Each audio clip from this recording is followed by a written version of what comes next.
Hearing this, well done. You found a way to connect to the internet. Welcome to the QAA Podcast Premium Episode 332, Paleolithic Secret Societies and How to Join One. As always, we're your hosts, Travis View, Jack LaRoche, and Devin O'Shea. It seems odd for someone like Jeffrey Epstein to be interested in starting his own secret society. But in February of 2016, jeevacation@gmail.com wrote this to an anonymous interlocutor. Peter Thiel loved the secret society idea. He has done a lot of work on the concept. All failed so far. The recipient of that email replied with a little smiley face with a nose. Smiley face emoji.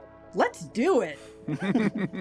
This raises so many questions for me. Yeah. Including, are there several Peter Thiel failed secret societies out there? You can't really be in an intimidating secret society if you can't even get, people's schedules to match.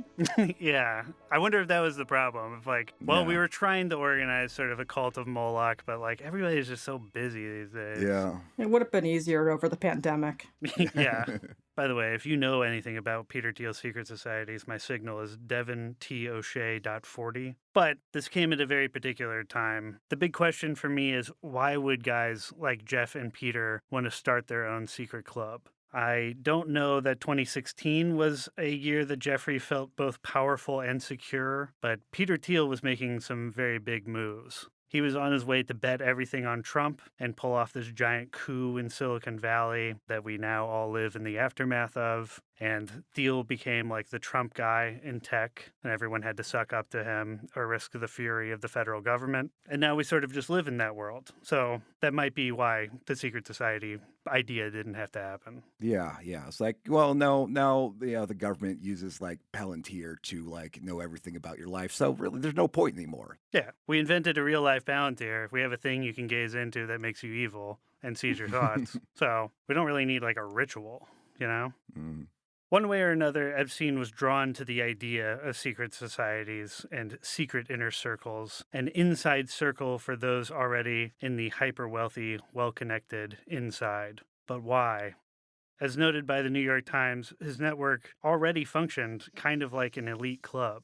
The Epstein house/office is, by careful design, exclusive and clubby. Part hangout, part secret society. Life in Epstein's Manhattan house rather conforms to the scripted fantasies. Somewhere between Daddy Warbucks and Eyes Wide Shut. Which is not where you want to be, between Daddy Warbucks and Eyes Wide Shut. That's a bad spot to be in. Yeah. It's a very particular image. Yeah, not good. No. It does get to a thing that we're going to talk about, which is the furious father and the psychotic father, and then the paternalistic rich father dual face. Yeah, no, just the combination of Eyes Wide Shut and abandoned, neglected orphans creates some very dark imagery. They're really stepping on it there. And in fact, in the emails, we can see that there was a hunger for this exact kind of Kubrickian event. An unknown friend asked Jeff, I'm trying to find high-end, Eyes Wide Shut parties. Do you know any? God damn it. Yeah, it's adorable people, they DM their friend groups, so what's the move tonight? What we doing? We going, he was are we drinking? What we doing? There's these people, they're okay, where's the elite masked orgy? Come on. Where is it? Where's the code word? Give me the secret door, whatever it is. Let me in. Hey, you know any of those orphans? Got any new ones? Ugh, terrible. And in fact, a 2010 iTunes receipt confirms that Jeff rented Kubrick's film about a cartel of masked elites conducting a ritualistic sex party where they do a lot of drugs and often murder/sacrifice people to some unknown system of quasi-religious belief. But To me, it's just odd that people like Jeff have the desire for more exclusivity while living a life of what seems to be purely rarefied, hyper-exclusive social circles. To me, that seems like a little bit of a neurotic behavior, some sort of like I can never be satisfied kind of thing. And today's episode is all about a book that might help us explain a little bit about how old and ancient that impulse is. The Power of Ritual in Prehistory. Listeners may be familiar with this one, which was published by Cambridge Press in 2013. It's a big black anthropology book with a scary brown mask on the front. The Power of Ritual in Prehistory, Secret Societies, and Origins of Social Complexity by Brian Hayden. Hayden is an anthropologist at the University of British Columbia, and his work is centered on tribal secret societies, not modern ones. We're talking about stuff that started to happen in like the middle to upper Paleolithic era, which makes that somewhere between 300 and 12,000 years ago, which, if you're anything like me, that's an unfathomable amount of time. Like 500 years in the past feels like basically a different planet. And I'm not exactly sold on all of the arguments in this book, which is peer-reviewed, and I am not an anthropologist, so take that into account also. But as we go, we're going to think about this slightly skeptically together. To start, The Power of Ritual argues that tribal secret societies developed at a very particular point in the archaeological economic record. There's no evidence to suggest that groups like this were around in the transient hunter-gatherer formations, and Hayden argues that they only arise when a more complex form of settlement is starting to take root, which coincides with the moment when civilization starts producing a surplus. Huge mistake to be producing a surplus, you know? It's all about that surplus, man. It's like all anybody ever thinks about anymore, you know?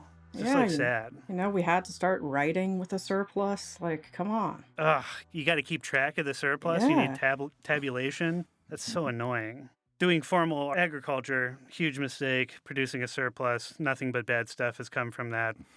This transition is sort of the big anthropology question, though. Have you guys read The Dawn of Everything? The David Graeber, David Weingrow? No, I've had it recommended to me before, but I have not read that one. I have a copy of it that I really need to dig into, but I haven't yet. It's a big book, right? It's like a fat one. So it's like a commitment, it feels like. But that book does a really great job of complicating some of the previously simplified ideas around why and how we went from nomadic hunter-gatherers to settled tribal chiefdoms, right? And then on to more and more complex forms of society. The Dawn of Everything argues that there is a lot of messy and anarchic stuff going on, uneven development, trying things one way, giving up. People become a little more interested in trying to, for example, regularly harvest honey from beehives or to develop interesting new ways of working together to build a complex system of nets, which help consistently fish a certain part of a stream for most of the year. And then the other part of the year, we figured out how to harvest a kind of grain plant that had to be cultivated for generations and now is like kind of reliable. There's also a lot of talk of acorns. We all know acorns are just like really essential, but they actually seriously were. Acorn harvests are like very big because they're predictable and there's a lot of calories that just fall out of the trees and you could store them and use them for all kinds of stuff. I think all of that's very interesting. So we used to move around a lot, and now we've stopped doing that, and we build stuff, including storehouses where we can stash excess grain, honey, fish, acorns. As Hayden argues, as soon as this collectively produced plenty is evident, we see evidence that a group of the tribe's powerful people get together and they declare themselves in possession of very scary magic powers. Like you do. As you do. Those acorns go right to your head. Oh, yeah. It's crazy. We have enough of them. We got so Have you ever seen squirrels? You've been listening to a sample of a premium episode of the QAA podcast. For access to the full episode, as well as all past premium episodes and all of our podcast miniseries, go to patreon.com/QAA. Travis, why is that such a good deal? Well, Jake, you get hundreds of additional episodes of the QAA podcast for just $5 per month. For that very low price, you get access to over 200 premium episodes, plus all of our miniseries. That includes 10 episodes of Man Clan with Julian and Annie, 10 episodes of Perverts with Julian and Liv, 10 episodes of the Spectral Voyager with Jake and Brad, plus 20 episodes of Trickle Down with me, Travis View. It's a bounty of content and the best deal in podcasting. Travis, for once I agree with you. And I also agree that people could subscribe by going to patreon.com/QAA. Well, that's not an opinion, it's a fact. You're so right, Jake. We love and appreciate all of our listeners. Yes, we do. And Travis is actually crying right now, I think, out of gratitude, maybe? That's not true. The part about me crying, not me being grateful. I'm very grateful.